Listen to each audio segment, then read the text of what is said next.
Good evening, ladies and gentlemen, and welcome to the ESL Arena here at EGX 2017. How are you guys doing? You good?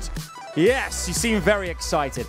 We have got a fantastic evening planned for you all right here on stage. My name is Adam Savage, and I'm the host for what is going to be the Pokken Tournament DX EGX Invitational. 4 players who are going to head-to-head right here playing the brand new Pokken Tournament DX that came out just this Friday on the Nintendo Switch. Some new characters added to the roster. It's going to be incredible, and 4 players are going to battle it out to take away these fantastic trophies that you can see center stage. Who do you think it's going to be? Let us know on social media. Let us know which characters you're most looking forward to playing with in the brand new Pokken Tournament DX. It's myself, we have casters, we have analysts, and the players. I think we get this show on the road. What do you guys think? You ready for this? Okay, fantastic. Let's meet our very first 2 players. Firstly, would you give it up? Make some noise for our first competitor. It's Angel! My man. Would you please give a huge round of applause to his competitor? It's Rubs! There he is. Gentlemen, hello. Please do shake hands. I'll let you shake hands in front of me. Good luck to you both.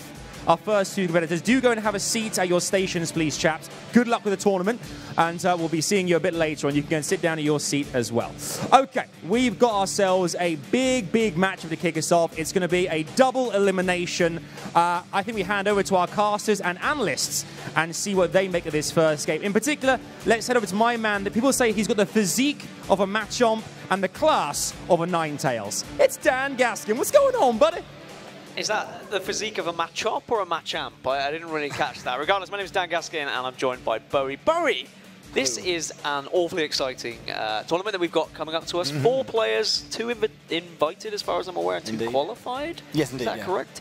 How are you feeling about the tournament in general? Well, I mean, I know a few of the players, and they're very well and very skilled. Obviously, they've been playing, since Pokken Tournament came out on the Nintendo Wii U before, and there are 5 brand new Pokemon from that first to that second game. 4 that were available only on the Japanese arcade, and 1 brand new character exclusive to Pokken Tournament DX.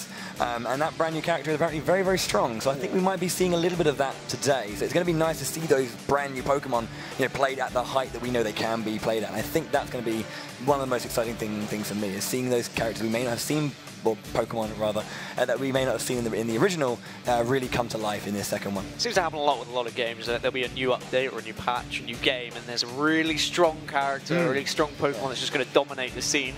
Now, with it coming out on the Switch then, do you think that's going to open up to a whole fresh new faces of players? We can get more people introduced to Pokken saying, hey, actually, I really want to play this game because now I can just play it from anywhere. I can play it from an aeroplane. I think like the competitive nature of gaming as a whole is going to become a lot more wider with the release of the Nintendo Switch. As you say, that flexibility and that versatility of being able to play whenever you want, whoever you want. If you could just be like, have you pull out your Switch in a communal area, and then someone else has Pokken, you know what, you want to play? Maybe that won't happen in Britain. We're very reserved peoples, but we'll text each other. Yeah. Exactly. You fancy a game of Pokken? Oh yes, why not? Yes. Yeah, we'll go down the park, have a nice cup of tea, and play some Pokken as well. Maybe a pint if we're lucky. Yeah, maybe. So, first 2 players then, Angel versus Rubs. I mean, what can you tell me about these 2 individuals? Is there a favourite here? Well, Angel, generally when he travels outside of the UK, tends to place a lot higher than some of the other UK players. So internationally, I think he has a bit of a lead, I guess, on the others. He has been defeated in tournaments here in the UK. So we're going to see, if he can, pull out his best today and win. I know that he is going to be playing, or he told me at least, that he's going to be playing Decidueye, which is our brand new Pokemon exclusive to Pokken Tournament DX. And he is very strong. So, I think if he plays that well and plays that right, although the caveat to it, the fact that it is strong and it's brand new, is that he may not have had as much time to lab it right now. Of course. So is he as experienced as he needs to be to take down Rubs? And I think that's going to be the question mark that's going to be looming over this first game.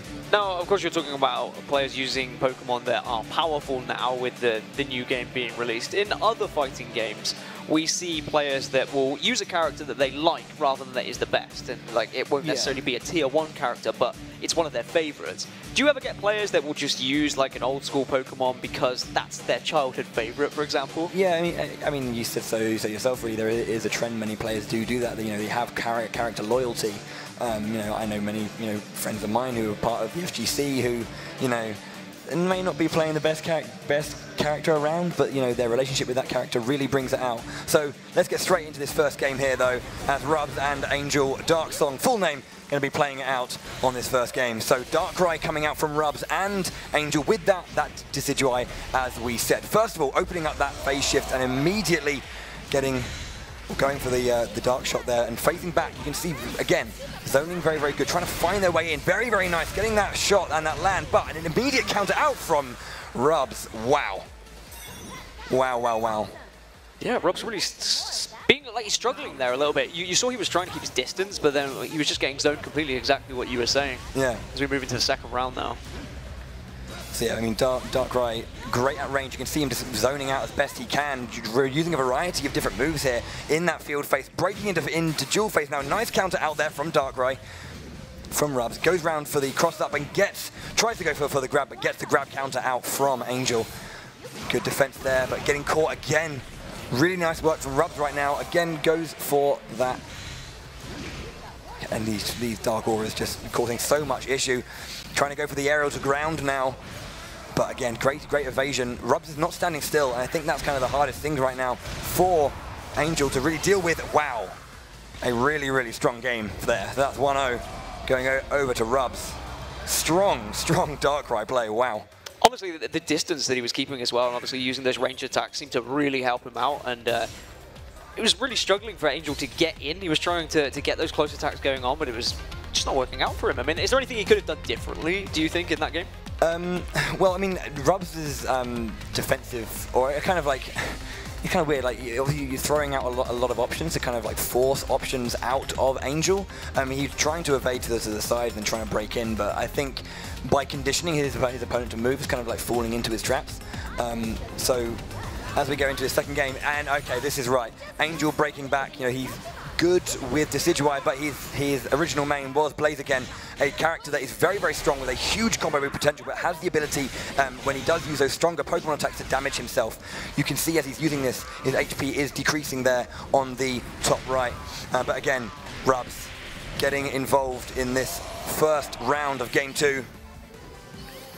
I think it was a good idea for Angel to change. Okay, there we go, goes for Brave Bird, brings up the Togekiss support. And here comes the combo potential of Darkrai. That backward attack immediately opening up as soon as he saw Darkrai come in. And again, Rubs taking that first round in Game 2. Insane damage there coming out from Darkrai. As you said, I mean, the switch to Blaziken I like him going for something he's more comfortable with, but still struggling to be able to put that initial damage in early on, and he's falling behind every single time. Yeah, I think that's kind of the caveat to Blaziken. In order to be dominant, you have to be very aggressive, but it does have these major implications to your own HP, so you have to be very, very careful. Again, he's doing a really good job. The pressure in the corner is amazing. Goes for the phase shift, bounces off the wall into field phase again, closing down immediately, not giving him the space he needs, but does get that grab counter out, and the combo begins, breaking into dual phase now. The burst rush is being used now from Blaziken. Will he get his burst attack out, and will it connect? Goes for a hit and takes that KO. First point on the board for Angel. Yeah, I like what you touched upon there as well, making sure he just closed that distance every time. We've seen Rubs just keeping away from him as much as possible, using those range attacks. It was really working out, but now we're starting to see Angel light this arena up. Yeah. I think his movement's a lot better as well. Like, I feel like his Decidueye was a little bit static. Just didn't feel comfortable enough. But here, great work against the edge of the stage there, trying to control the space his own way, throwing out the odd option, keeping himself moving left, right, and keeping his own control on the ground. Well, there was the phase jaws, I would call them for now. Just catching Blaziken, gets the grab, and out comes the damage as we say that. Huge damage from Darkrai. Recoverable HP reduced, now gets that. And here again comes the burst rush. Goes for the Togekiss support once again. The burst rush out from Darkrai again now. Both players on about 300, 200 HP. And obviously burst attacks are very, very dangerous. A lot of damage. There it is. He uses the burst attack. Will it land? And just getting out of that at the last minute. Really, really good there from Angel. Connects there. Does he go for the confirm from the burst attack? And he lands it. Will that be enough?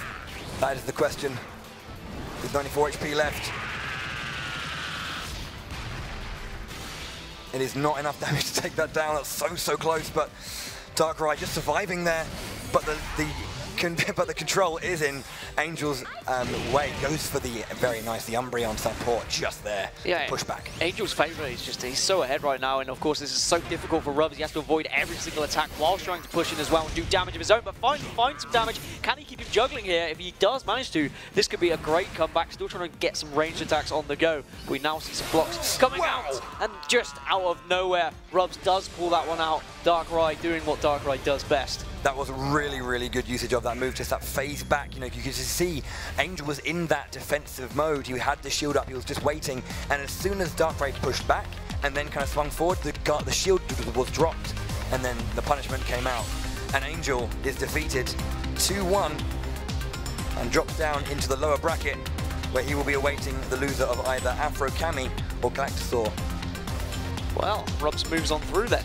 I was slightly confused at first when I was looking at the screen because it said Rubs and Rubs were facing against each other.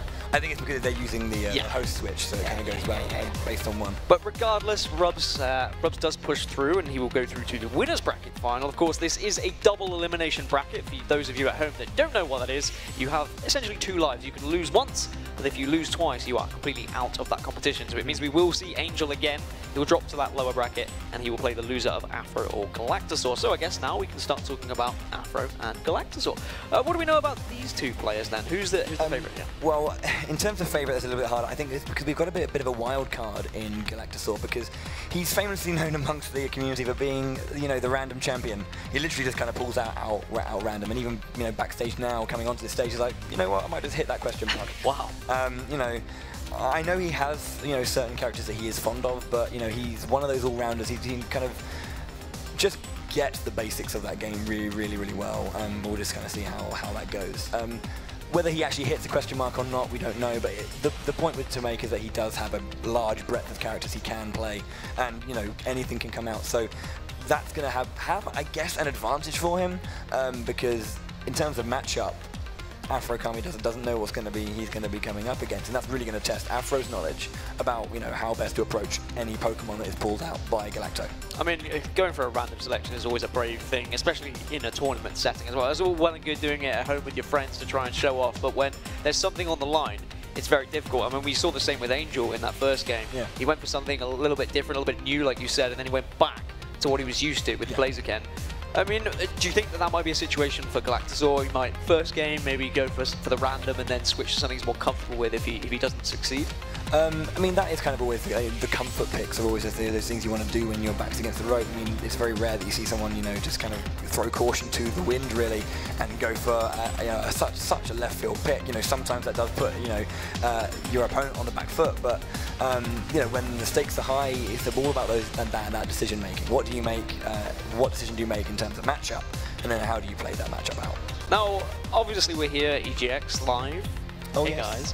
Guys, for those that haven't seen Pokken before, I mean, what's the community like? Is it a growing community? Is it something that we should be seeing more of in the fighting game community? I think definitely with the release of Pokken Tournament DX on Nintendo Switch, it's you know, how easily people can access multiplayer and competitive play like that might see a very strong growth. The scene, as far as I know it, isn't, you know, in terms of the wider grand scheme of the FGC, isn't, you know, the biggest around. You know, there are some, you know, other huge titles to contend with, but it's one of those very dedicated scenes. You know, they love the game, and, you know, they love the characters they play, and kind of finding a new way to play a series as a whole that, you know, they've always loved, and the depth that it actually does have.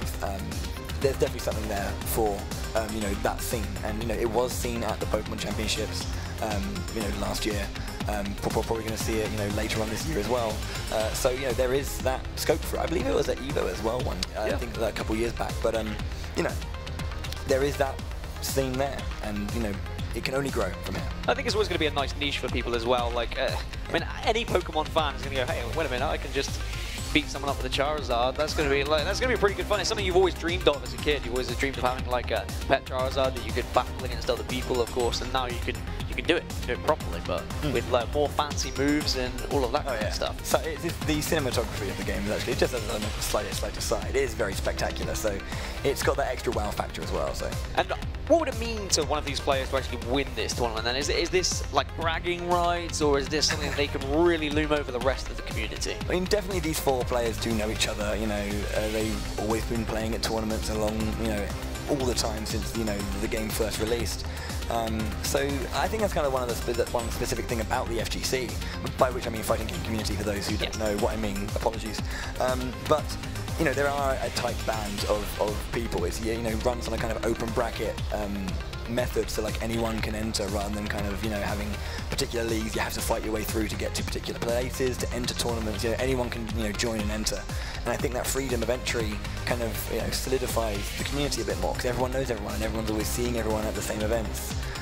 So I think it's definitely bragging rights. I think because Angel, you know, who just went down to the losers bracket now, he does normally play so well outside of England and the UK. But it's always nice, you know, oh well, he's doing great outside, you know, internationally, but you come home and you know who's boss, you know, that kind of. Yeah, different when it's on the home turf, and well, maybe we'll see him come back from the lower bracket. That's the beauty of double elimination tournaments, right? Is that you have those second chances.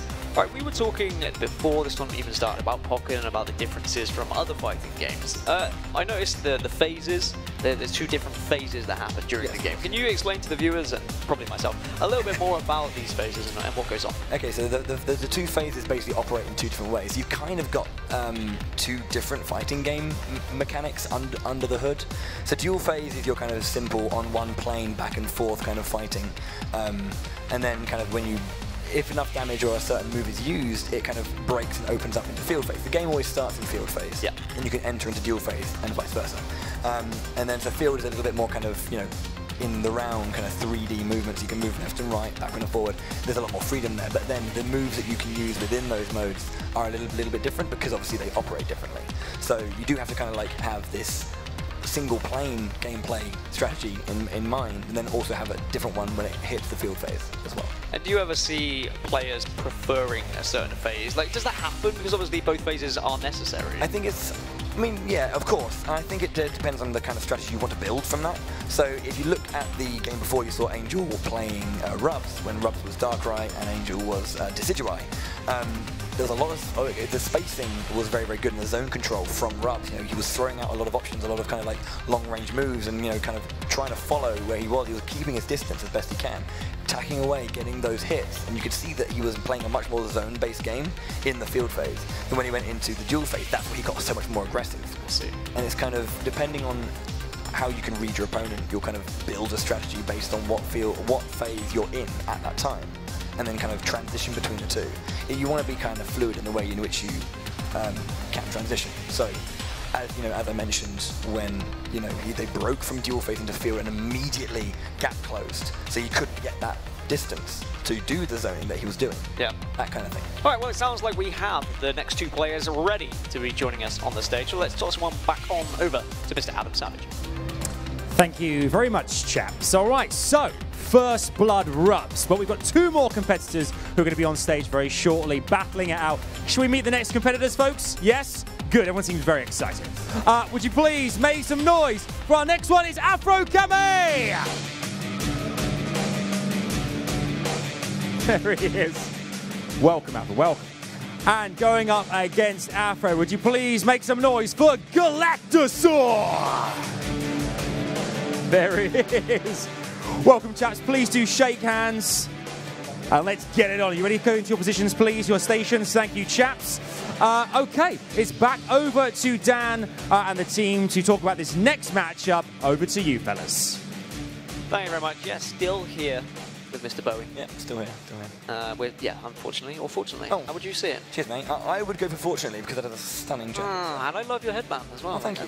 Is that the kind of, is that your thing? Yeah, it's kind of a branding thing, I guess. I like it. Yeah.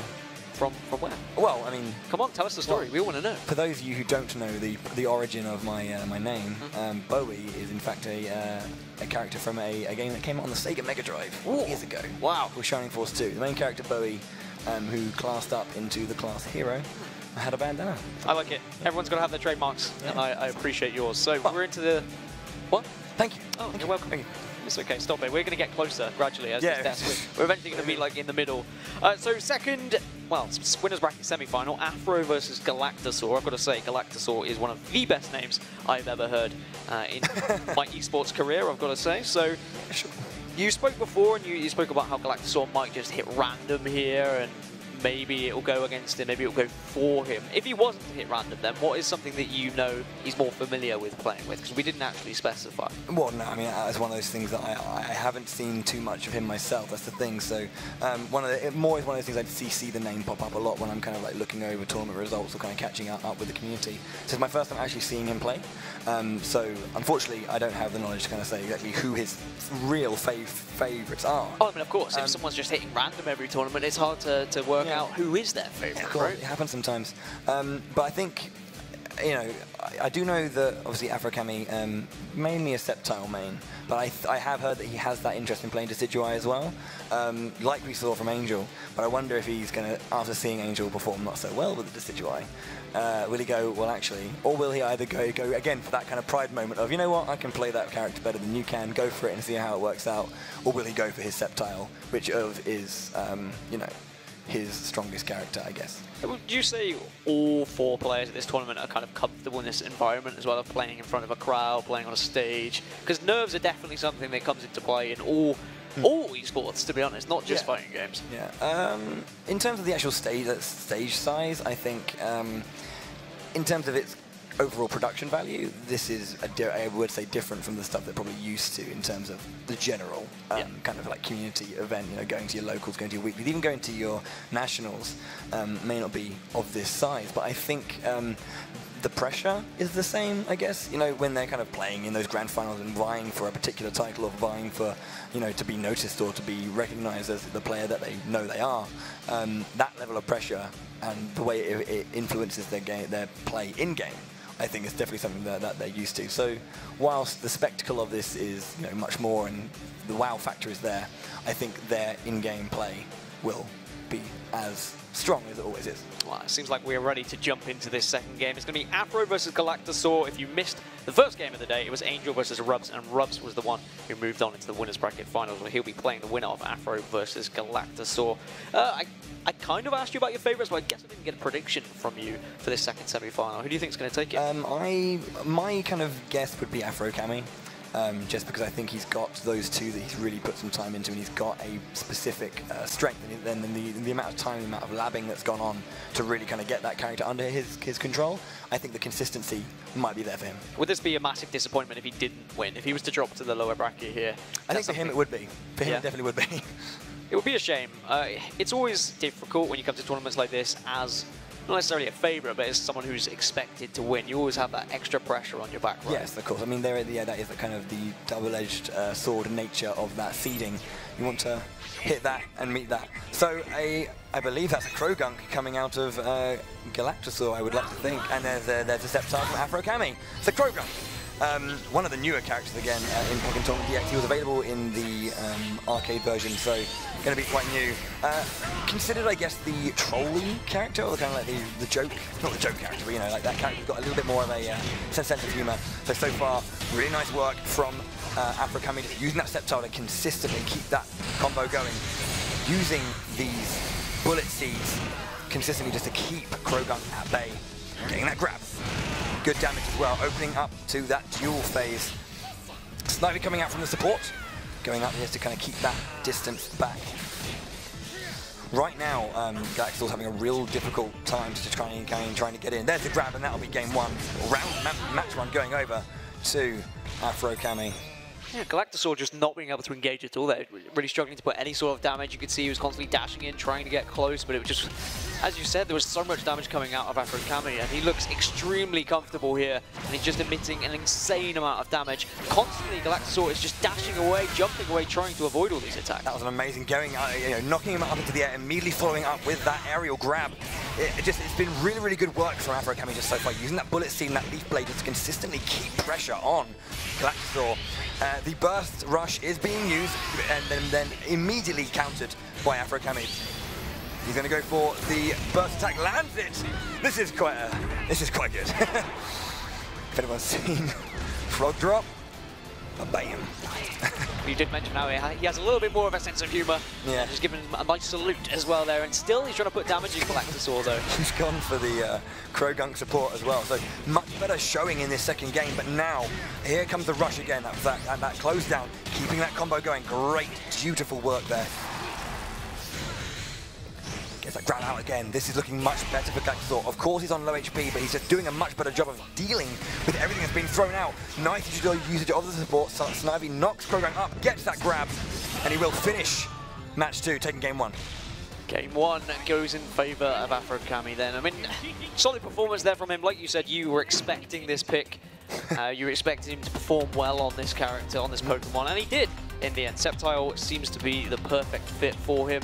The grabs were at the right time. He was finding them just at the end when it seemed like Galactosaur might be able to sneak something. He was just pushed away. Yeah. So I think he's going straight back into it, going for the run back with the Krogunk. Happy to stick with that character. I think he was getting a vibe for how he needs to approach Sceptile in this particular matchup. Getting a trick, getting a kind of control over the overall thing. Yeah, Galactosaur trying to keep his distance originally, but now he seems to be finding his moment, going in for some early damage, trying to get close in on this Sceptile. Does actually manage to get a decent amount of damage done as well. Gets that grab on as well, yeah. So as you say, I think he's just a bit more comfortable. Goes for the substitute there very nicely. Oh, wow. Just drops back, rather than kind of like going after it into the counter, goes for that hit. Very, very nice grab counter into follow-up. The Krogunk support. Very nice anti-air usage of Snivy there.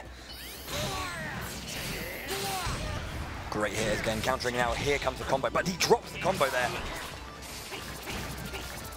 Bullet seeds into the ground. Krogunk going for that mega punch, and then the sliding headbutt there. And then just tapping away, just trying to keep Afro-Kami honest here. Bullet seeds in the ground, into the growth. Yeah, it seems like Galactosaur has the game plan of chip damage in this one. He's just trying to keep his distance, try and go for that poke now and then. Oh. Yeah. Oh, he tries to land the heavy. He just kind of like walks up really slowly, winds his fist and just slams. One of the slowest moves in the game, but went for it.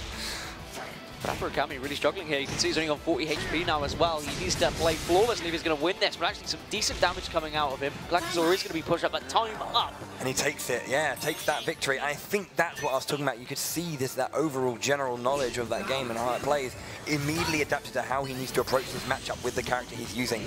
And that's just really, really solid, and that's why Galactosaur is so dangerous.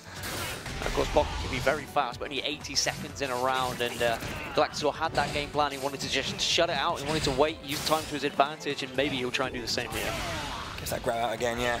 Knocking Sceptile back, and then immediately getting gap closing, stopping that overall range that Afro-Kami had such control of in game 1. Look at that. Great work. Tries to go for...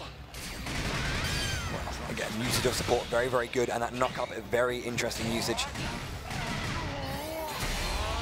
Immediately fighting back now from Galactosaur. He goes again for the burst rush. The whirlwind coming out, and then the poison stings, but gets caught by that long-range leaf blade.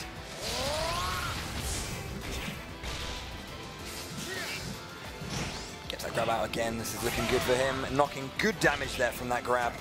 He's got a little bit of burst gauge left. He may try to just kind of do as much as he can with it, but he goes for the catch. It's whiffed, and then a counter-attack coming out from Afro-Kami. Now Galactosaur is on the opposite end of the spectrum this game, only 19 seconds left, and he's the one who's behind, so he needs to be putting in a little bit of damage here, so we will see Afro-Kami go on the defensive ever so slightly. You can see he doesn't want to allow any damage from Galactosaur here. He knows this is easy, he just needs one more hit to be able to finish this one. Great blocks coming out from Galactosaur, but finally a chop to the face does finish him off. And we're tied 1-1 in this second game. That's all he needs, yeah. And you can see Galactor changing from the Krogan to the Espeon support. Just noticing that the Krogan support merely just seems like a distraction at this point. Jumping in, trying to go for that Mega Punch again, but doesn't get it. Again, trying to follow up that combo, but mid drops it. Goes to the Bullet Seed, into the Bullet Seed growth. Credit to Galactosaur, his game plan seems to be changing every single time. He needs to be changing these up. He's trying not to be predictable against Afro here, but Afro seems to have been studying and he's been reading the book because perfect performance so far in this game, getting a decent amount of damage onto Galactosaur. Yeah. To try to feel his way in there, but Galactosaur just kind of getting caught out there after the detect hang was used. Oh, again, trying to just follow that up, but doesn't. Again, the burst rush coming out from Galactosaur with his Krogunk. Tries to land, gets a stone throw, but the Whirlwind doing less. Poison Sting coming in. He does see that. Brilliant. Afro Kami whiffed his hit, and he goes straight in for that burst attack. Burst attack doing plenty of damage. We saw it again as well. Nice little salute's going to come in, but just 24 seconds left is going to be here, Bowie, but there is only 71 health left for Afro Kami. So now he's got to get on the aggressive because he has little time to work with. So Galactosaur should be in a comfortable position to take this game too. Oh wow, he gets the grab through the sniving. Really, really nice, just completely putting down that lead with 13 seconds to go. It's not looking like it is doable, but Galactosaur with that. Sliding into the close range, taking that game 1-1 between the two. I mean, is this going to be difficult to take for Afro, the fact that he's just lost one game against Galactosaur here? Or is he just going to be like, yeah, whatever, like, I've got a read of this now, I know what your style of play is like? One of those things you definitely have to just kind of like just brush off, just brush that out of your way. You've lost the game, forget about it. Don't forget about it. Don't you know, remain there in your head, you know, get out of it, you know, reset the mindset and just refocus. Go for that leaf play, but, you know, waiting, Krogunk with the defense. Just get a catch there, the Bullet Seed into growth, trying to follow up. Very nice with that aerial leaf blade. Gets the grab as well. This is the dominance we saw from Afro Kami in the first game. Can he keep this momentum up and this pressure up? Again, goes to that guard, or the charge counter, rather.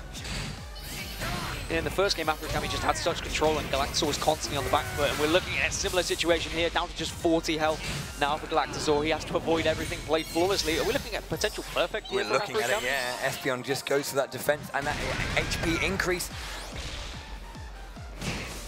Gets the landing, he goes for the counter again. It's looking very, very close. 26 HP left, and it could be a perfect. Ooh, he lost, I think, a sliver of HP there. Like 10 maybe. But a KO on the side of Afro Kami. Yeah, it was a perfect, yes. 55-70. I mean, perfect or no perfect, he just wants to get the W at the end of the day, move towards that winner's bracket final, move towards that grand prize so he can lift a trophy on the stage. Galactosaur needs to switch things up a little bit, does hit some decent amount of damage. And I am noticing that these games are a lot longer than our first semi-final, though. Yeah, they're quite explosive, especially in that first game from Angel and Rubs. But Galactosaur again just doing what he needs to do just to... He's doing a lot better. Obviously, it was you know, almost a flawless victory for Afro Kami in that previous fight. So again, this counter Snivy usage just to kind of knock up and push back. There's the burst rush coming out. Espeon use, defense up HP. The Mega Sceptile out again as well. Wow, no defense there after the cross up. And then opening up that space, you can see there's so much damage. So many hitboxes on the stage. Does he get the land? No, he doesn't. But immediately he knows that because he whiffed, there's going to be a Krogunk coming in, so he throws out another option and catches him. Yeah, great blocks from Galactosaur as well. So close, though, Galactosaur is to dropping to the loser's bracket here. Some damage coming out from Afro Kami, just 22 HP. Can he find the extra damage? He can be patient here. He's got time to work with. Finally sweeps and finishes him off. And it will be Afro Kami moving through to the winner's bracket final. Unfortunately, Galactosaur falls. And if seeing Sceptile wasn't cool enough, we got to see a Mega Sceptile in that game as well, so I'm pretty happy. The Christmas tree tail, very, very lovely there. I really, really liked what Afro Kami was doing and the way he adapted to the approach that, you know, Galactosaur had with Krogunk.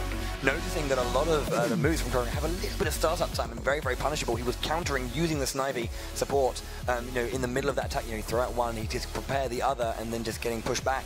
And that was good for Afro Kami. So he takes it 2-1 and goes on to that winner's finals. Let's have a look at these replays here.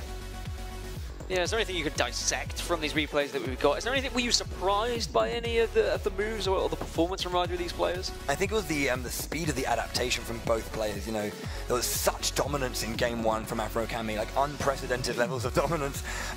It almost looked like, you know, you would think, is it going to have a switch? But he stuck with it. And, you know, in game 2, as you can see here, this wonderful decision with that consistent rock, you know, the rock roll there, just to kind of follow up. You know, he was just reading a lot more of what Afro Kami did. He tried to shut down that zoning potential, but, you know, it was an immediate kind of change around from Afro Kami again to kind of find his way in. He was using the Snivy much more aggressively, or well, defensively, but, you know, converting it into an aggressive follow-up. And should we be giving credit to Galactosaur for making such a close game out of it, despite using maybe a Pokemon that's not top tier as such? Yeah, for sure. I mean, especially as I don't know his relevant ability with the character, but he was really, really, as I say, just the adaptation that came out of that was really, really, really solid. And the way in which he kind of just had to build around, you know, the limited knowledge he has. I'm not sure if maybe he spent, you know, 6 months labbing the arcade version. I don't know, but you know, it was just very, very good the way he kind of like built his offense from you know, realizing the way he was getting punished more than anything else in that first game, and then bring it into, you know, that victory in game 2. Yeah, Galactosaur, he was just changing his playstyle so often. It was actually really good to see. It's a shame that he falls, but he's still not out. It's double elimination. But now the next game is going to be the winners bracket final. It's going to be Rubs, who won our first semi-final against Afro, who we just saw win there. So this should be a very juicy affair, should it not? For sure, yeah. So we're going to see that Darkrai back from Rubs. And see this Sceptile from Afro Kami. Maybe he's going to pull out, you know, another Pokemon. He does have a Decidueye here. Again, that same, you know, reasoning in that same context of it is a new character, how much relative experience is there, but also seeing the way that Rubs dealt with Angel's Decidueye. I think he's going to steer clear of that and stick with that Sceptile. I'm really excited to see how Afro performs here, actually, because his Sceptile seemed pretty impressive, to be fair, and I wouldn't be surprised if he goes for it again. Of course, they have the support pick as a possibility as well, but we're going to dive into this game. This is the winners bracket final. Winner goes to the grand final. Okay, so this game 1 underway. This wonderful combo potential from the Sceptile. You can see him just following up again, going for the anti-air burst seeds with that back jump, the Leaf Blade coming in. You know, this is what we saw from Rock in the first game, the zone control from the Darkrai, and then we're seeing that out of Afro Kami Sceptile, but again, closes down that space. He's going to maybe be making his way in. Yeah, Rubs already on the back foot. This is different to what we were seeing from his first semi-final, but now he's starting to push the damage in and get back into this. Just 127 now for Afro Kami, and he's putting some damage in just so low. Rubs just needs a few more hits here. Rubs' defense is so strong right now. He's just holding on to the last minute. He's going to go for it, and wow, what a turnaround! The damage from Darkrai is just insane. So much. I mean, I think that first kind of combo he did must have pushed out about 250 HP, which is almost half of our players' HP. Can we see this same early damage coming out from Afro Kami? But he needs to find a way to follow it up and actually finish off one of these rounds, because it doesn't matter how much damage you put on early on if you can't finish the game. As Rubs is still trying to zone Afro Kami completely here, trying to keep his distance and then moving in at the right times to push in some damage. There's just kind of this dialogue between the two styles of zones.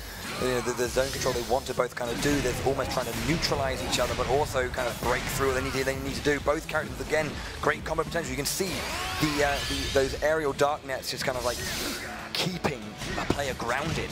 It's such a huge implication on the way you build. Look at this. There's that huge damage coming out again from Darkrai.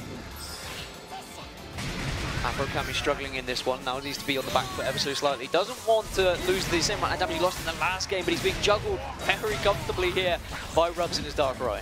His timing again is just so impeccable. You know, he saw that Afro Kami went for the detect hang and just kind of caught him out with that hugely long range and that anti-air. 15 seconds left. Got to be careful here now if you are Rubs, as he's trying to push in. Actually, he's on 52 health now. HP is down very low. Afro Kami is going to push in, but just a little bit of recovery. 7 seconds left. This is getting tense. Wow, that jump was a great, huge decision going in for that Snivy again. Can he finish it? This HP will get caught by the burst attack from Darkrai. Wow. 1 HP left, and this should finish him off. Yeah, so Rubs managing to take it in the end. What a decision from Rubs at that last minute. You know, I think it's very brave of Afrokami to go for that attack in that kind of close zone, but, you know, the burst attack does take precedence. It kind of comes out whenever you go for that input, as long as you have input frames, obviously. But as soon as Afrokami got his Snivy to kind of attack, he tried to go in and follow it up, but the input was too quick from Rubs, and the Ultra takes it.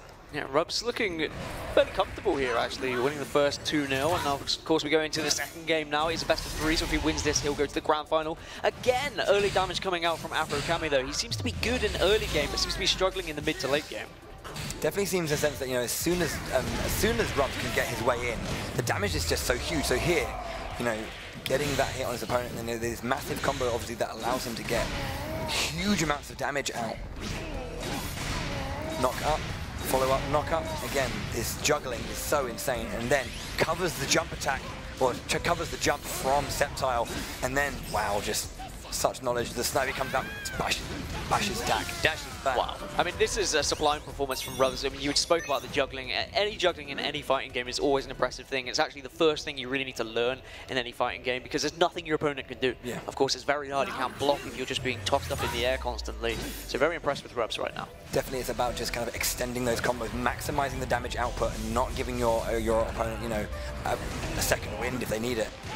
Wow, again, just catching beautiful usage of the Nettles. The Lapras is coming out, off she goes. Try to catch the detect, doesn't get it. And look at this juggling again, it's just coming out. So here, Rubs has to stay grounded. But the thing is, he has no other way in, because the linearity of that Dark Sphere coming through.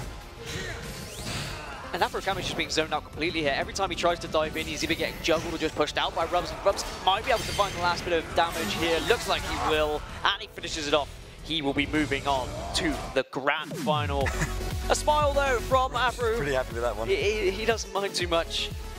And this is good stuff from Rubs. Yeah, he advances on to that grand final. We'll be seeing how it goes in the losers to see who will join him there. But that was a dominant performance, 2-0 over Afrokami.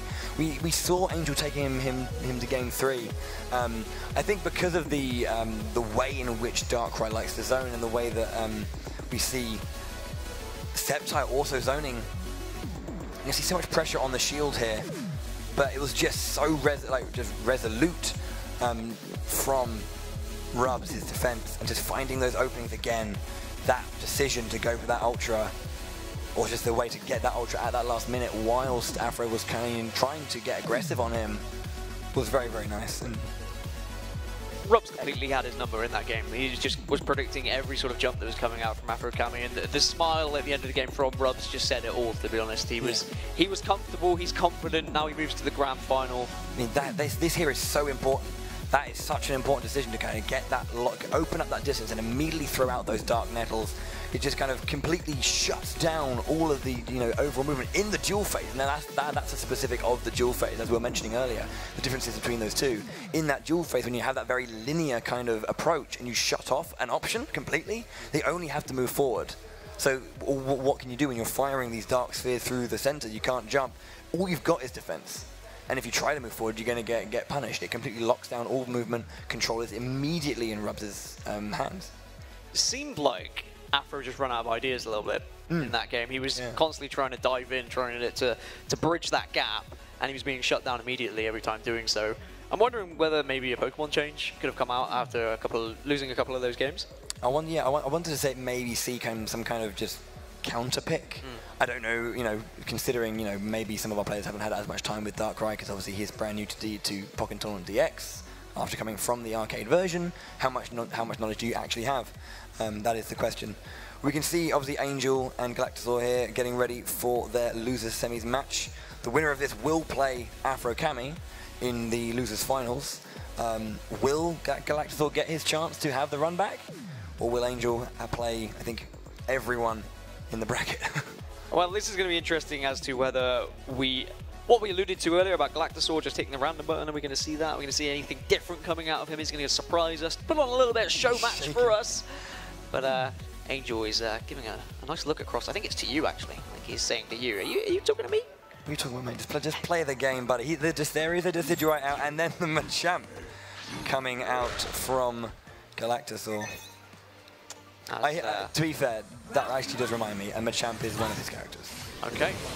Well, I'm happy because I'm seeing one of the Pokemon from my favorite generation. You did mention this, didn't you? Yes, you did say this before. Like, you wanted to see Machamp. Well, you know, he's the people's champ, he's your champ, he's my champ. Can he do a seismic toss? I'll be very happy if he can.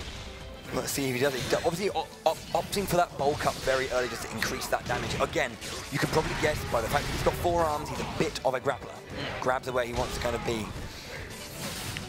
He's a grappler and he's trying to get close range as well, but actually the grabs are coming out from Angel instead. In this position, yeah, when Decidueye is waiting in the air, you know, and if an opponent jumps up to meet him, you just saw it there, the grab comes out. That's the strength of Decidueye, other than being an owl, which is awesome in itself. Wow, just catching out there, goes for the grab, gets a few hits, extends those combos a little bit, but doesn't get the follow-up he needs, and then Decidueye immediately countering. Yeah, Angel really not allowing Galactosaur to get any sort of combo damage going off, and instead actually it's Angel that's pulling off all the combos, trying to juggle as well. It is doing an insane amount of damage. Galactosaur being chipped away at, just down to 93 HP, but he still has to go on the aggressive. Just 20 seconds left. He needs to get in the face of Angel here. Goes for the Umbreon again just to push back that Dark Sphere, or the Dark Aura. They're very, very good at just kind of pushing back any sense of aggression that was there. Goes for a Lariat counter. The Burst Rush comes out immediately now. Interesting position, because the Ultra isn't really needed at the level of HP he's got. Yes! Wow! Oh, he's going to run out of time as well. He was so close, just on 7 HP, and he actually got a really nice block out, and I thought there was a potential comeback. If we had seen more time, there was always a chance. Yeah, I mean, it was just unfortunate, you know, that tanking the hit into the trade grab was really big, but, you know, it kind of allowed, I mean, using the burst was a very interesting decision there from Angel. I think he just wanted to kind of have that pressure up. Goes that grab, big damage with the bulk up indeed as well. Closing down that space, pressure immediately back up. Nice counter there. And now we're finally seeing the power of Machamp as well. When he does get close, does get those grabs, he can really chip away at your HP, and Angel is struggling to get the range that he wants here. And look at that. Such a great response indeed.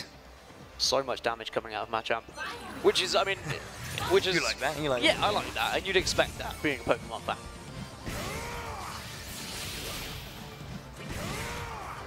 Excellent. Again, closing down that positioning, trying to get as many hits as he can, but there's that counter coming out from Decidueye. Again, that aerial dominance just kind of hovering there. You just don't know what option you can do. You can try and maybe fight against it, but here comes a massive combo coming out from Angel with that Decidueye. Breaking into dual face now, jumping over, goes for the cross up, but waits a little bit too long so that counter Lariat can come out. Umbreon is called. Galactosaur doing a very good job of waiting to go in. Galactosaur does seem to be doing better in the dual face, but actually he dives in and it gets countered, and now he's struggling just on 163 HP. Angel's going to be able to put a lot of damage here. Galactosaur on the back foot, trying to get in, trying to do damage of his own. But look how much damage he does when he actually connects with one of those hits. Bowie, and now we see Burst come out. Yeah, the Burst Rush is being used now. There's a good thing, one of the amazing things about Decidueye is that his hit confirm into burst attack is so quick. There's the Ultra coming out, the burst coming out, and he lands it! The Ultra from Machamp. 1,000 punches. Excellent indeed, and actually that means he takes game 1 here 2-1 over Angel Machamp, proving why he is the champ. Didn't he used to wear a belt? Is he wearing a belt in this? Machamp was. You know, one of those details that you just completely immediately forget about as soon as the image turns away from them. I think he is. I think Machamp was one of my favorite characters throughout all of the Pokemon series, actually. So I'm pretty impressed. I'm going to shake Galactosaur's hand later, just for bringing him on the stage today. But the chances of me seeing my favorite Pokemon are very, very low. It's a support character in this game. Ditto? No. No. Miss Magius, if you must know. Okay, again, going back to that comfort pick of the Blaziken, I like it. Sticking with the Machamp, I think you can definitely see a trend, at least from Galactosaur, that it's not a random every single game. He'll pick a random for a set, and he'll stick with that for a set leg. There you go, with those lovely combos coming out from Blaziken. Gets that counter out. Well, basically, Angel has said here, oh, you want to go toe-to-toe, you want to go close and try and do some real damage and try and go for those grabs, well, I'll take Blaziken and I will absolutely smash him in the face. So, again, but the counter, you can see that the damage is, even though that was the first hit that Galactor got on Angel, look at the damage he's down to because of that self-inflicted damage that is there. Which is why when you're with Blaziken, you want to take a support either with increases defense or kind of gives you that HP recovery because of that recoverable HP that is just kind of flashing there. Well, Galactor's down to just 1 HP, but he's somehow on the defensive here and trying to put some damage into Angel Darksong. That's not good. Fighting somehow! He was on 1 HP, Bowie! 1 HP! Again, Galactosaur just pulling out these clutch victories. You know, whilst I was talking about, you know, the way you want to kind of build Blaziken, we saw this very, very consistent aggression and just managing to find those small openings, these opportunities to get the damage in. Absolutely unreal stuff from Galactosaur. He's now just 1 round away, of course, from moving on towards the loser bracket finals, and the sweat's going to start dripping down Angel's head now. He needs to change something up. He was finding a lot of damage in the last game, but just couldn't find that last slither of hope. The hitbox of the particular counter there is not kind of working out for him. Does get a few hits out there, but the bulk up still on Machamp. The damage is going to be huge from this grab. Yeah, down to just 253 HP now, Angel, and he's instantly just smashed into the wall as well. He needs to try and escape, try and get some distance, so he does use the burst, as you previously alluded to. Wow, it puts a little bit of damage from himself. Because he's going to be falling down from that wall. He does get the burst attack confirmed. Really, really nice using that wall just to get that. And the damage out is big. So, a slight lead now for Angel. He's got the speed up, he's got the attack up. But Galactosaur has been in this position before. He's gone onto the defensive. He's regained a little bit of HP here as well. Uses the burst, trying to get into a close range so he can do that crazy damage that Machamp does. That's not good. There's an option decided, but it is the defensive shield. Very good option there from Angel Darksong. The scary face coming out. He goes for an anti-air. 9 HP, takes it back. Angel with a split-second decision for the anti-air. What a series we have here in the loser bracket semi-finals. Angel 1 round from elimination, but if he can take 1, then we will go to the 3rd match here. This Machamp once again is trying to get that close range. Nice spin there. Counter lariat, yeah, doing a really, really good job. Goes to that Brave Bird option, but again, the counter, the defensive options here from the Galactosaur so good. And there, here it is. That is the extensive combos you want. This is so good, though, from Galactosaur, but we saw this position before. It is possible to have that recovery. How smart are you going to play your defense in this scenario? And look at Angel Darksong. He was running, he was trying to escape, but Machamp just keeps on coming on in, pounding with those giant fists. He's got 4 of them down to 1 HP now, Darksong. He goes out and he gets hit even by a fly, but somehow he's still surviving this one. He goes for the burst rush immediately. At this point, he can't afford to be defensive. He's got to do something. He needs to do. Gets that grab. HP coming down. It's in his favor. The burst coming out to counter that attack. Oh, he goes for the rock throw. The AoE of that landing attack. This is dangerous. Positioning, he goes for the shield. Okay, he's safe now. Togekiss coming out. There it is. He goes for the movement in, but the... Finally, those rocks are able to do the damage. Galactosaur is the one who moves on to the loser bracket final. Unfortunately, it's the end of the road for Angel, but he did put up a good fight. It seemed like he wanted to bring something a little bit different to this tournament. As soon as he went 1 down, he changed to more of a comfort pick onto the Blaziken. Wow, yeah. And then you can see him like really fighting back. He lost that first game, you know, that incredible passage of play from Galacto. We're just going to have a check into with this first game here, with this Decidueye being used. We've just got. I want to throw back to that moment where Galactosaur was down to just 1 HP. And managed to block 3 attacks and then regain some health and then just start absolutely pummeling Angel. It was insane. That was a very nice catch on that. You know, he saw the decision to come in and then just punished, and that was so huge. Going for the cross up and then following up with this wonderful technical string from Decidueye. Didn't land any of the burst hits. The burst attacks out, but it was really well played, trying to find those hits, and this is just where he got that catch on that burst attack. And the damage is just obviously huge from a bulk-upped burst attack Machamp. Yeah, it's not fair. It's already not fair that he has 4 fists, but when he uses even more fists to punch you in the face, you're like, where are they coming from? But overall, a solid performance from Galactor. I'm wondering whether maybe we should have seen Angel just go with Blaziken from the get-go, and maybe he could have had a better read of Galactosaur's Machamp from the first match. Because he certainly seemed more comfortable when he switched over. Yeah. I think then there's this dominance towards the end. You can see the zone control, you know, he forced that movement, because like if he can just sit at range and throw rocks all day, and then what can Angel do? Angel had to make a decision. So, you know, that decision to kind of push in and, you know, try and find the way there. A little bit too late for him, unfortunately. Managed to cancel out of the rock throw into that punch that caught him eventually, that cost him that game. That was really well played by Galactus. It was a 2-0, but it definitely didn't feel like it either. No, it was a very close affair, as you said, rocks for days, but now Galactusaur moves on and he will face off against Afro in this loser's bracket final. Winner will go into the grand final and will get that second shot at Rubs. Of course, it would be the first shot for, against Rubs if Galactusaur is able to get there. Yeah, we have a run back here from that winner's semis that we saw earlier, where Afro Kami took it 2-1 over Galactusaur. Galactusaur playing that Krogunk that we saw. So, you know, against the Sceptile, what will, I mean, because, you know, he didn't have success with the Krogunk. You know, is he just going to go random again, or is he going to pull out the champ we saw? Will we, you know, have that Krogunk again? Where does his decision come from? Well, he's gazing to the skies, maybe hoping someone will tell him. But you've got to do this on your own, buddy. You've got to decide. I think Machamp he looks a lot more comfortable on, to be honest. He's performing very well, but it's where the mind games come into fact. You've got an idea of what your opponent's going to play, and Galactusaur's gone for something different yet again. Weavile. So Weavile, very interesting Pokemon.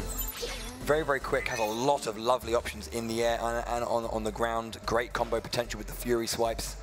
The Icicle Crash again can be used both grounded and in the air. So, you know, this kind of this versatility in the way in which he can kind of build up a strategy is very interesting. So I'm gonna be watching this Weavile as intently as I can. Here comes the Fury Swipe immediately out at the start there. Gets that grab, agility, and bam! Yeah, substitute being used at the last minute there by Afro Kami. There's the Icicle Crash coming into the ground. So you can aim it down, you can aim it forward. That's kind of the beauty of it. It's up there for you, but out comes the comboing again from Afro Kami. This is the thing, despite the early damage from Galactusaur, there's very little damage, and as soon as Afro Kami is able to get any sort of attacks, it's just chipping away so much of Galactusaur's life total. Yeah, that is a kind of consistent thing when it comes to fighting games, you know, that your fastest characters generally tend to be a little bit weaker at least.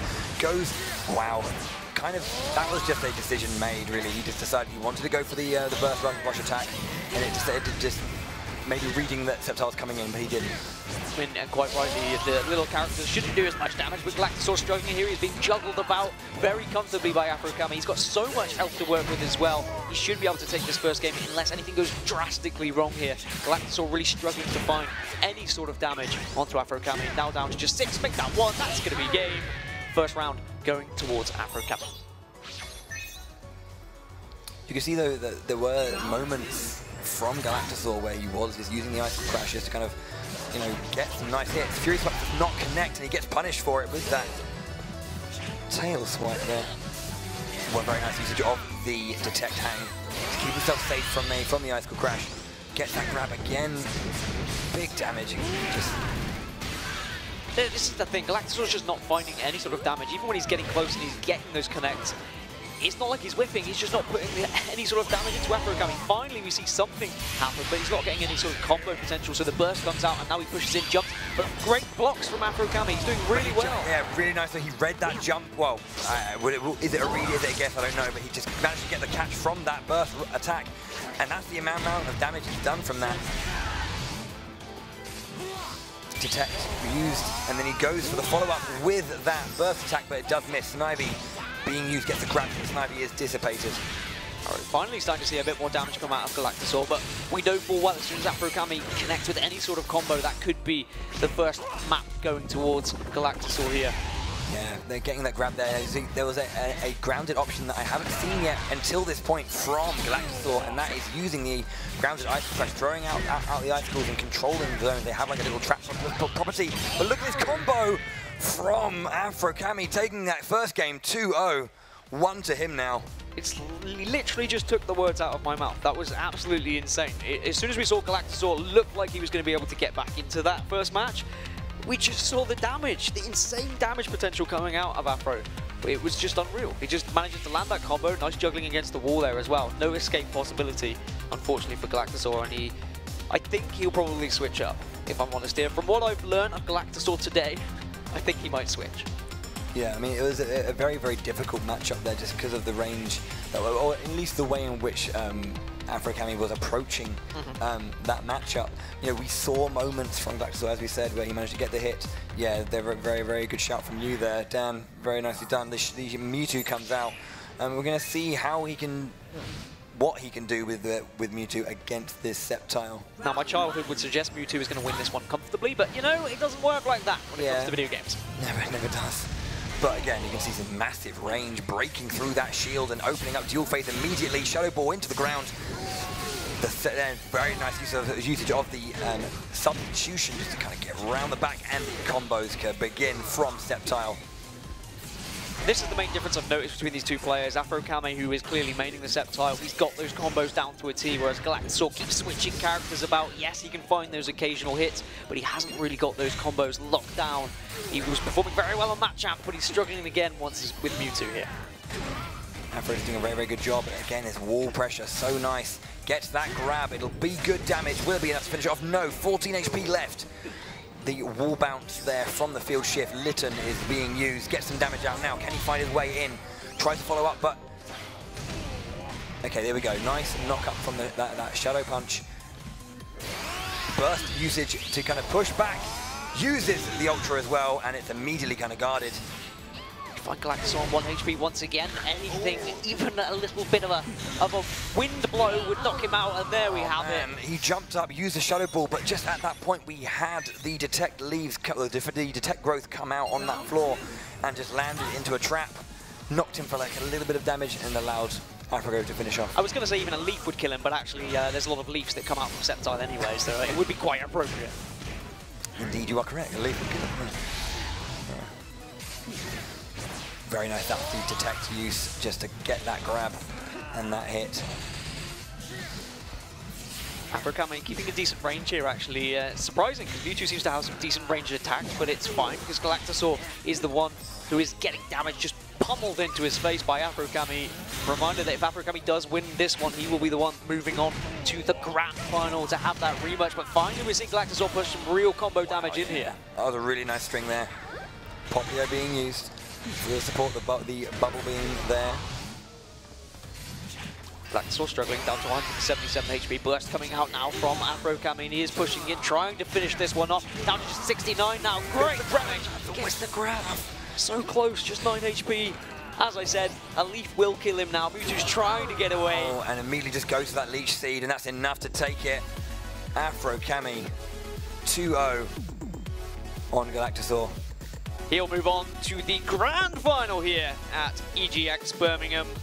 We've had an amazing weekend here at EGX, the ESL Arena, and I think it's quite right that we finish this off with an amazing grand final as well. Rubs versus Afro. We get the rematch from the winners bracket final. The real question is, can we see something different from Afro here? Rubs really had his number in their original match. Do you think maybe we'll see a switch up from Afro? Is he going to stick it out?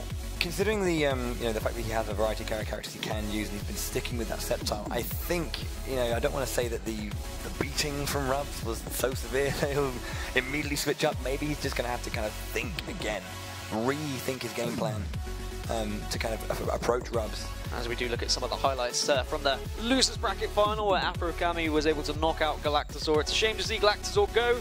I've been impressed with his range of Pokemon that he's able to play. But in the end, it's those that have really practiced their Pokemon and they have their mains that have shined today here at EGX Birmingham. For sure. I mean, these players have been like playing all day as well, kind of in this overall bracket, and it does kind of come to a head here. And it's maybe if they were playing previously in the bracket against each other, and you know there are wins and losses going left, right, and centre, but it comes down to that one play and you know that one game that you have to win. Who's the best on the day? I guess is that most important thing. And on this big stage, she's lovely. And now, I mean, you may not know, but usually with double elimination brackets, when someone has beaten someone in the upper bracket and they play them again in the grand final, they usually have an advantage going into it. Is it back to normal? Is it best of 3 wins this grand final? No, it's not. As far as I'm aware, I believe we're playing best of 5. Ooh. But of course, we do have Afro in the loser's sides, and if he wants to win, he needs to win twice to do this. Rubs only has to get those 3 victories, but you know he needs to knock Rubs into the losers bracket first, get the bracket reset, and then go again. One of those things about the losers bracket runs is they're really tiring. You have to play so many more games. You have to play double the games. A win in winners is worth 2 in losers. So much less games in winners, you know, to kind of get to that end. But when it comes to that grand final, you spend all that time and all that energy making your way through losers, and then you have to kind of like win 2 whole sets against the person who beat you in that winner's side. Yeah, double elimination brackets can be very tiring. Sometimes it can be an advantage dropping to the losers bracket because if you you get more time to rehearse, as it were. You get to practice, you warm up a little bit, and you're used to what you're playing in the tournament. Whereas you've got the guy that's basically smashed the competition in winners bracket, sat in the grand final, maybe goes a little bit cold because he's not warmed up as much, and potentially he could throw it away. But that's why they have that advantage, of course. Everyone has 2 lives, and it would be unfair if it was all reset for a grand final, because they need to lose twice as well if they're going to lose the tournament. But regardless, it is Rubs versus Afro. I'm going to ask you for a prediction again of who you think is going to win. Just based on from what we've seen from Rubs versus Afro, Rubs has been absolutely phenomenal on this Darkrai. The damage output has been insane. The way in which he's juggling and shutting down options from his opponent, especially Afro's Sceptile. Unless we see a character change, I'm seeing Rubs all the way. And what is it about Darkrai that makes him such an amazing Pokemon? I mean, what is it that is just dominating this Pokken tournament? From what we've seen so far, at least, definitely the damage is damage. I think whatever damage is, it's damage. You know, players have, you know, swings and roundabouts around that to kind of like balance that out. But definitely, I had mentioned it earlier, but especially in dual phase, the way that Rubs has been using those, you know, the dark nettles just above to kind of lock out an entire movement option. And when you only have 2, which is forward, or forward and back as a pairing of movement and jump, to take away your jump completely. Yeah. Which in the overall, you know, especially Sceptile, you know, because he has that detect hang and he can stay in the air for a little while. Well, sorry to cut you off go for here, but it seems like we are ready for the grand final. So I think Adam Savage, it's time you introduce our players to the stage once again. Thank you very much, gentlemen. So it all comes down to this, the grand final of the Pokken Tournament DX EGX Invitational. Are we ready to meet our finalists? Yes? Yes, we are. First up, make some noise. It's Rubs! There he is, alrighty. And taking on Rubs in our grand final, it's Afro Kami! You have your finalists, gentlemen. Please do shake hands. And do take your stations. This is it. It all comes down to this. So exciting. Let's head back over to Dan and the team for all the action coming your way. You are the team, Bowie. I was going to say, yeah. You're just, welcome back to Dan and the team. I mean, you're that good. You are a full-on team. That's quite a compliment. I like it. Thank you so much, Adam. Thank you. Yeah, Afro now, for me, I feel like he has such an opportunity here to try something a little bit different. Yeah, for sure. He can say, all right, maybe I'll try and surprise Rubs. If it doesn't go right in that first game, then hell, I'll just change. I'll change back to something I'm more comfortable with. But I'd like to see him go for something different. Whether he will remains to be seen. I mean, you know these players better than I do, but we'll see. Maybe we'll see something different. I mean, as I said, to my knowledge, this is a best of 5, so, you know, more margin for error, let's say. Despite the fact that, you know, if you do have to do the run back, if you're 2-0 down, you have to do the reverse sweep. Even more, you know, the pressure is piling on. You know, when do you make that decision? When do you either go for the complete left field option? You know, so, you know, he has time, but it's limited time. It is limited time, and actually we've seen a variety of different playstyles throughout this tournament, which is quite surprising. With just 4 players, you can sometimes have very similar playstyles happening, especially when it's an invitational. But regardless, we dive into this grand final now, but it is going to be both comfort picks picked by both players. So again, Afro Kami immediately trying to shut down that space and running straight into the aggression of Rubs in this opening game. And God, just getting that counter, and here comes the combos. Does drop it there, phases back immediately though. Long-range Leaf Blade just to get some damage back onto Rubs. Great detect usage as well, getting some nice damage here. Trying to follow up these combos, but drops it. I'm liking this from Afro Kami. He notices what went wrong when he played Rubs before, when he was constantly going for those jump attacks. He was being punished by juggles. Instead, he's going for a lot lower attacks, going for ground attacks now, trying to keep distance, trying to get in on the face of Rubs and not allow those juggles to happen. Yeah. This poison rain, it looks like. Okay. The Chirisu being used there. Just so much damage from Rubs, and Afro-Kami just seems to have no answer for it as well. He does able to jump over that. That was really nice substitute. Using the substitute just to get out of that scenario, and now he's following up this combo. Will he, you know, just trying to find a way back in? It's really good using those burst seeds, or the bullet seeds there, just to kind of the interesting. Wow, he gets it back. He catches him out on that movement round. Yeah, Afro-Kami, he was down very low, but he somehow pulled that one back. A great dodge, a great evasion there from Afro-Kami to keep in this one, and now he has the lead over Rubs.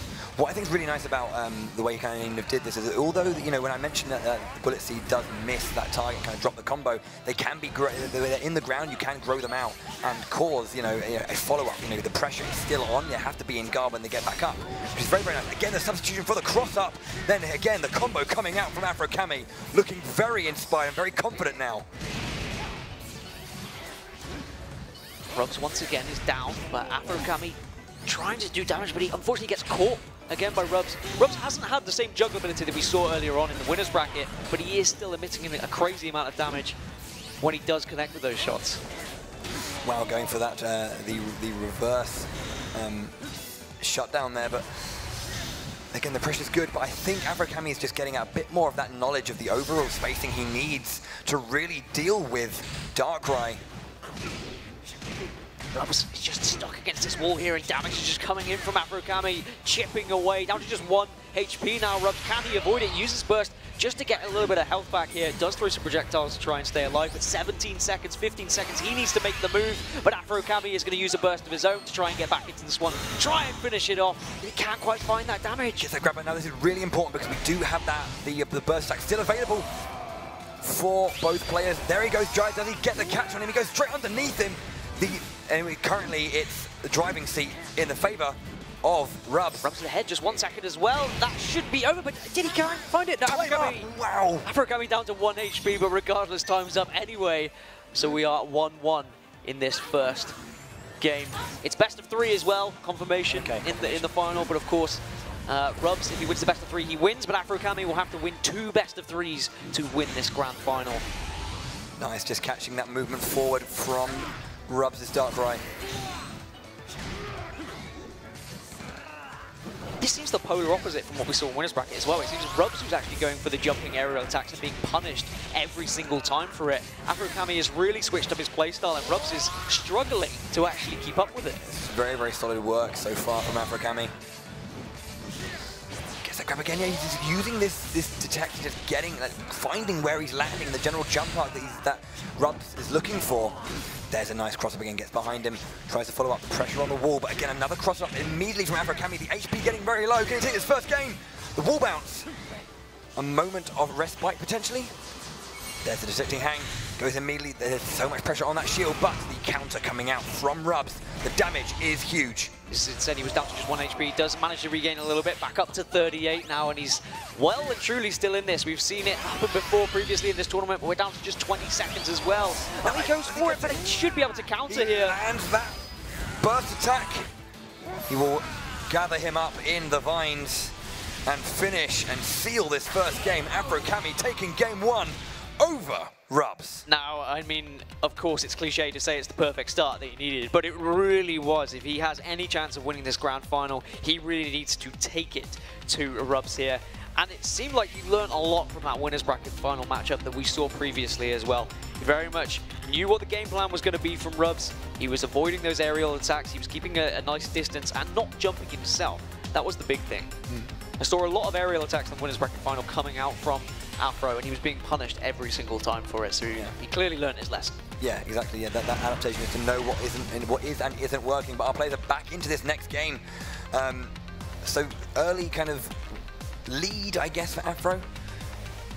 Yeah, Afro getting the early damage in yet again, which is completely opposite to what we saw in the winner's bracket finals. Rubs down to just half HP now, but still Afro-Kami putting on the pressure. Rubs having to block all these leaves flying here, there, and everywhere at the moment, and he's just running away. Rubs isn't able to go on the front foot, but finally tries to put some damage in on his own. But Afro-Kami really is in the driving seat. Rubs is going to make an attempt to get back into this game now as well, pulling him in, you know, pressurizing that shield as well. Now spacing back with these Dark Spheres. Goes Goes for the dimension break and gets caught again. Here comes the combo from Afro Kami. Can he get what he needs? The wall bounce into field phase. Umbreon again going to push back, and it does connect as well and does a good chunk of damage to Afro. Oh, I mean, to be fair, at this point, all it needs is one big connection. Doesn't follow up where he needs to. Yeah, Rub's using his HP to his advantage here. He knows Afro Kami's going to be a little bit desperate. He knows he's going to be diving in, but he's constantly blocking, waiting for the right moment to pounce. And there we go. He's down to 16 HP now. Afro Kami at 12 comes in. Nice attack. 3 HP, but just 2 seconds left as well. He just needs to stay away, and it should be time up, which it is.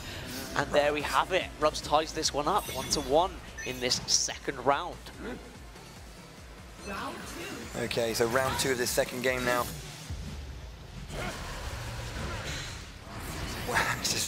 I think what we haven't seen as well, I haven't seen too many of these dark nettles that we're seeing a lot of. I think it's just because of the ferocity and the speed in which Afro is deciding to move now. It's making it harder for Rub to really gain control that he needs to put those zones down. Every time Rub seems to find himself with the back to the wall, quite literally here. Afro Kami is clearly going for a game plan as he wants to just trap him and then put in the chip damage. But can Rubs do exactly what he did last game? He was so far behind, but was able to have a perfect comeback. Just catching that movement forward, but the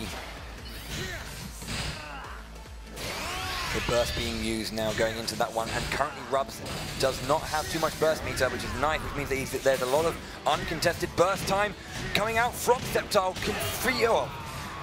Confuses?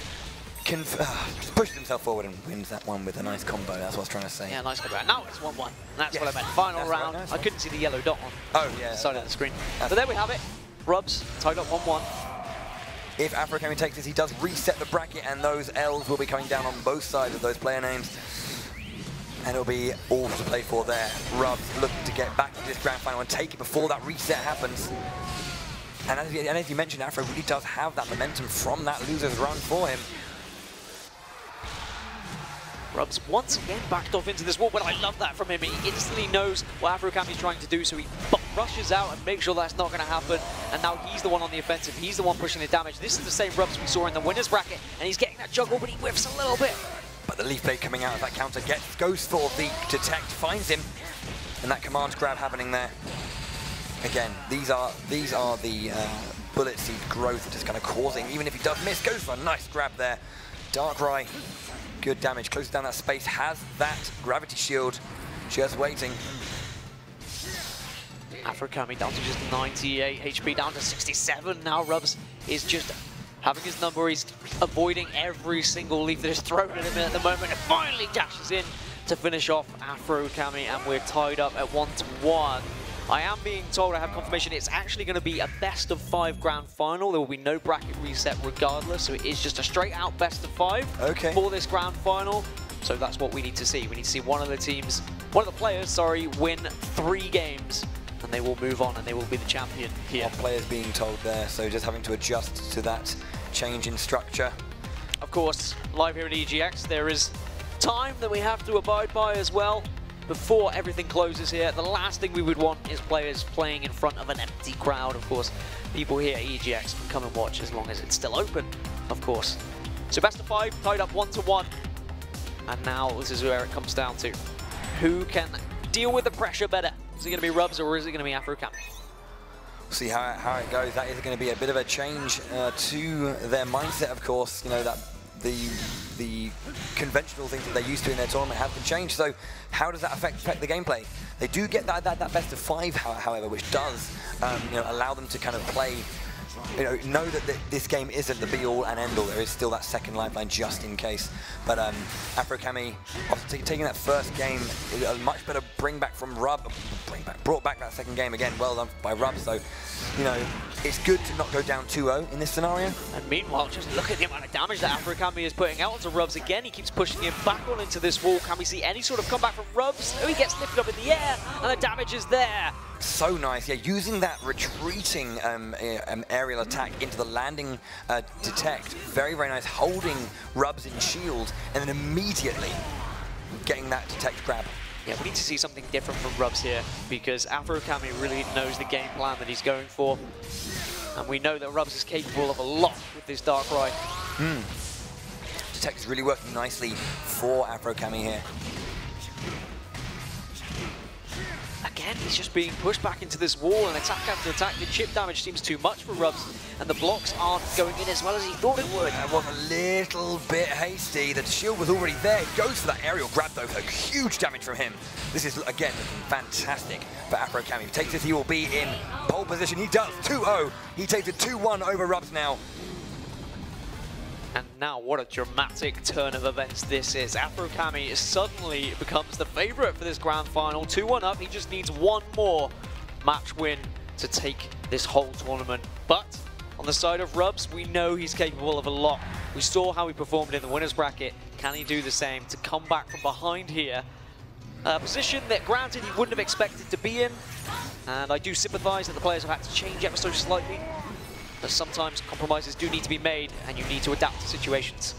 There is those nettles kind of catching Sceptile on the way down, allowing him to extend a little bit more. Grab comes out from Afro Cami to get some nice damage in, takes the HP lead in this early part of the game. Gets another grab out, that pressure again on the wall, really important. Shifting phase to dual phase, immediate detecting that push forward from Rubs. Very, very nice from Afro Cami, the bullet seed, the growth, the pressure on the shield. He jumps out and he gets that grab immediately, anti-air that grab. Afro Cami once again is just pushing Rubs all the way away from where he would want to be in the middle of this arena. Instead, he keeps getting forced back to that shield on the back. But now we see Rubs actually putting a little bit of damage. He's got Afro Cami down to half HP. And you can see both players slowing this down a little bit here. Okay, here are the juggles coming out that we know you've seen them fall. Oh, and there we go, catches just that space above, immediately pushes forward and knocks him up into the nettles, and the pressure now on that shield is important, and he gets that catch there. Okay, Rubs. so now we're seeing better stuff from Rubs. As you said, the juggle's coming back into play. Maybe Afro Cami let his guard down a little bit. Maybe forgot about the game plan earlier from Rubs. Needs to be careful as we are 1-1 in this fourth match. 1-0, sorry, in this fourth match. No worries. Can't see. No worries, no worries.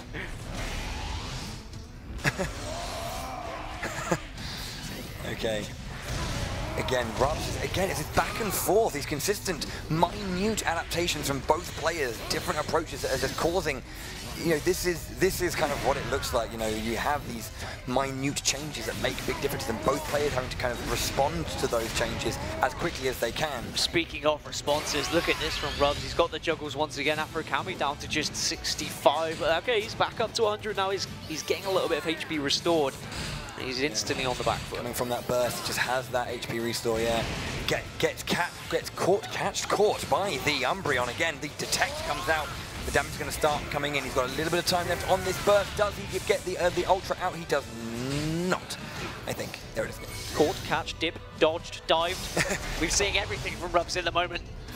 Dodge, dip, dive, and dodge. Yeah, and he's trying to survive here as Afro Cami's down to just 20 HP. This is completely different from Rubs now. It seems like he's... This is doable now. Look at that huge hit. 35, 36, 40 HP. It has the HP lead now. Very doable for Afro Cami. He gets it with 1 HP remaining.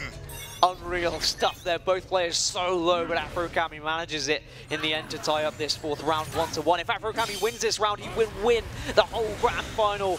Rubs needs this to survive. This is match point now for Afro Cami. Rubs, after having such a strong lead, having it taken away from him completely, goes for that aerial grab again. Nice decision making there. The attack decrease coming into Sceptile, however. Closes in, very nice, jumps up, avoids the detect, the gap closer, the grab. Afro Cami has the early lead once again, goes to the burst, is going to push him, but we see a counter burst from Rubs now, so both of them looking for a little bit of extra damage. They're both being a little bit hesitant here, they don't want to dive in, they don't want to give anything easy away. Of course, Rubs is going to be the one more hesitant, he's got more to lose in this situation. That was really, really nice coming out of Afro Cami. Will that be enough, though? That is the question. The burst attack is out. The vines, they grow, they encapsulate, and they finish it. Afro Cami! Enough damage, taking the grand final set 3-1 over Rubs. A huge turnaround from that winners finals, where Rubs put Afro Cami in the bin, in the losers bracket, and Afro brings it all the way back with an incredible burst attack there. Yeah, what a story that is for Afro. Coming back from the losers bracket, but then still winning in the grand final. Wow, unfortunate for Rubs. Of course, we had a last-minute change as well in the situation. I think both players are friendly enough. They can have a laugh, they can have a joke about it. But regardless, we've seen some excellent Pokken here today. I've been extremely impressed. I wonder if the guys on the stage have been extremely impressed. Let's find out from the man himself, Adam Savage. Thank you very much, fellas. We've had our grand final. We have ourselves a winner. Commiserations firstly, though, to Rubs. I'm going to hand you this runner-up trophy there. Commiserations to you. You fought valiantly today. But we do have ourselves a brand new champion. Afro, how are you feeling right now? I'm feeling ecstatic. Like I didn't expect to win, but I overcame and won. And how much are you enjoying the brand new Pokken Tournament DX? Are you loving this on the Switch now? Yeah, I love the game. I enjoy it, and I want to get the game on the Switch and play online and wreck everyone else online. Just keep on killing. Well, I'm proud to present you with your winning trophy. Would you please make some noise for Afro Kami? He is your Pokken Tournament champion. Thank you guys so much for watching, and to have a wonderful evening. Let's go back over to Dan and to the desk and find out what you guys made of that final match of the series. Thank you very much, Adam. Yeah, I mean, what did you make of that final series then? A great performance from Afro. Yeah, we saw, I mean, these consistent back and forth adaptations, and I just think it was those minor ones that Afro made in each game to kind of keep taking, the rounds that he needed. The amount of time that he had his backs against, multiple backs? Can you have multiple backs? But his back against the ropes, and then just kind of found these little niches where he could just get in and really pressurize Rubs. Rubs had control a lot of the time, but I think he didn't have that zone control that he had in that first winners finals. Yeah. I was mentioning, kind of like locking down options and really kind of just outputting the damage that he needed to. It was really good work from Afro just to kind of open up his response with so many more options. It really was a shame in the end to see Rubs fall, but Afro is going to be the champion of this Pokken Invitational here at EGX, but that's all we've got time for. Thank you so much for joining us, of course, from myself, from Bowie, from Adam Savage, from all of the production crew of Nintendo as well. Thank you so much. Have a wonderful evening. We'll see you next time. Take care.